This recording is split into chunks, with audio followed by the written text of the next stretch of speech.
Hi, I'm Dustin Saldarriaga, an immigration lawyer with Scott Legal PC in New York City. It seems like every week there's another story about a company laying off its workers. A layoff can be an extremely challenging and scary experience for anyone, and for someone who's in the US on a visa, it can be especially hard to know what to do next. Fortunately, there are usually options available to someone who has been laid off. Our goal in this video is to shed light on those options and to hopefully transform some of the fear and uncertainty that inevitably comes after a layoff into clarity and maybe even optimism about the steps that lie ahead. Before diving in, please take a moment to subscribe.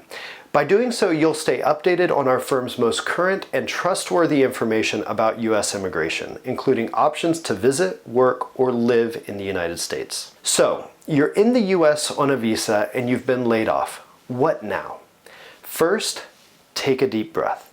You are not alone, and odds are that the loss of your job says less about you than it does about your employer and even the broader economy.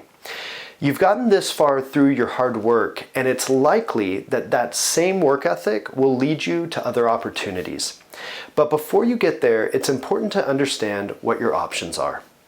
To start, take a look at your Form I-94. This is the document that was created when you last entered the US or when you last received an extension or change of status from USCIS. You're looking for a few things on the I-94. First, look for your admit until date. This is the latest date on which you are required to leave the United States, and it's sometimes referred to as the date your period of authorized stay ends.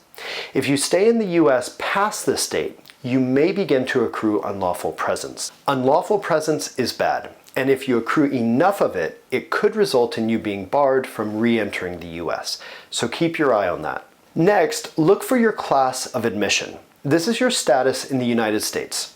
If your I-94 shows that you are in E1, E2, E3, H-1B, H-1B1, L1, O1, or TN status, you may qualify for a 60-day grace period. This means you're allowed to stay in the US for up to 60 consecutive calendar days after the end of your employment, which is usually defined as the last day your salary or wage is paid to you. You can use the 60-day grace period for a number of things: to visit friends or family in the US, to enroll at a school, or to look for a new professional opportunity, a new job, or maybe even a chance to start your own business. But you cannot work during the grace period. Later in the video, we'll talk more about when you can start working for a new employer. Also, the grace period might be shorter than 60 days if your I-94 admit until date falls before the end of that 60-day period. In other words, you're allowed to stay in the US for the shorter of either 60 days from the date your employment ends or the end of your period of authorized stay as shown on your I-94. Now, one of the great things about US immigration law is that you're allowed to stay in the US until a timely filed application to change, extend, or adjust status is decided by USCIS. Here's what that means in practice. Let's say that you're in TN status. You've been laid off and you've used 59 days of your 60-day grace period diligently looking for a new job, but nothing has worked out. One option might be to file with USCIS an application to change to B1 visitor status. B1 status would allow you to search for employment and even interview for a new job. If you were to file that change of status application before your grace period ends and your I-94 expires, you would be allowed to stay in the US until that application is decided, even if it takes USCIS several months to adjudicate it. So hopefully you're starting to see that most people do have at least a bit of time to figure out their next steps after a layoff. They usually get a couple months through the 60-day grace period, and they can extend this time if they timely file with USCIS an application to extend, change, or adjust their status. So let's talk more about the opportunities that you might look for during the grace period, and how you might use the applications to extend, change, or adjust status to pursue those opportunities. The first option you might consider after a layoff is to find another employer. Let's say you have TN status and during the grace period you receive an opportunity to work for another TN employer. You could simply file with USCIS an application to extend your TN status with the new employer, and you'd be able to start working for them once the application's approved. A quick note. This is the general rule. For most statuses that provide work authorization, like TN status, the applicant must wait for USCIS to approve the application to work with the specific new employer before the applicant starts working for that employer. Now, USCIS typically offers premium processing on these applications, which guarantees a decision within 15 days for an additional fee. So you could get a decision on your application pretty quickly.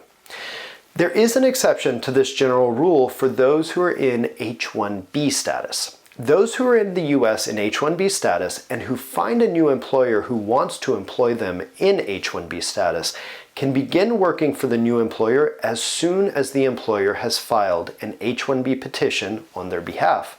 In other words, they do not need to wait for USCIS to approve the application. This only applies to those who will be working in H-1B status.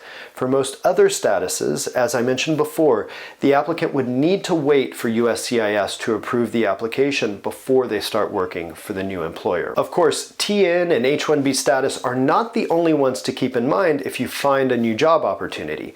O1 status, for example, might also be worth considering. Seeking employment with a new employer is one option after a layoff. But for some people, a layoff inspires them to start their own business. There are a number of great options if you're among those who decide that this is the time to finally take that leap and start your own thing.